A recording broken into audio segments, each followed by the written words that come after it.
অচেনা মেয়ের সাথে রাত কাটানো। একটা ছেলে তার মসজিদের এক কোণায় বসে পড়ালেখা করে। হঠাৎ একদিন রাতে একটা মেয়ে এসে বলে, মেয়ে দেখেন বাইরে ডাকাতি হচ্ছে, আমায় একটু থাকতে দিন।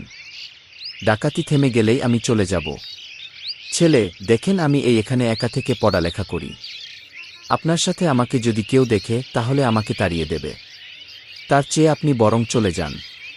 মেয়ে আমি এখন চলে গেলে আমার সম্মান হারাতে হবে, কিন্তু এখানে থাকলে আমার হয়তো কোনো ক্ষতি হবে না। ছেলেটি অনেক ভেবে মেয়েটিকে থাকতে দেয়। ডাকাতদের মারামারির পর ছেলে, চলেন আপনাকে এগিয়ে দিয়ে আসি।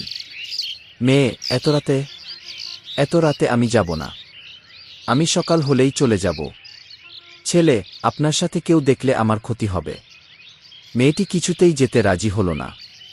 সারা রাত তারা দুইজন দুই পাশে জেগে রাত কাটিয়ে দিল। কিন্তু মেয়েটি খেয়াল করে দেখল ছেলেটি একটু পর পর আগুনে তার হাত পোড়াচ্ছে আর যন্ত্রণা ছটফট করছে।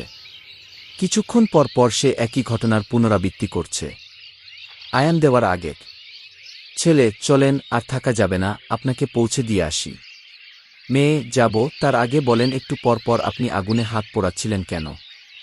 ছেলে, এটা আমার ব্যক্তিগত ব্যাপার। মেয়ে, না বললে যাব না।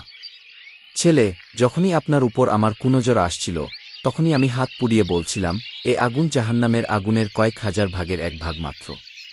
সুবহানাল্লাহ। এই ভয় যেন আজ বিলীন, এই ভয় যেন আজ মানুষের অন্তর থেকে মুছে গেছে। জাহান্নামের আগুনকে প্রাধান্য দিচ্ছে আজকের সমাজ এর মানুষেরা।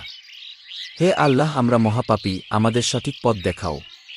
পোস্টটি ভালো লেগে থাকলে আপনার মূল্যবান মতামত জানান প্লিজ।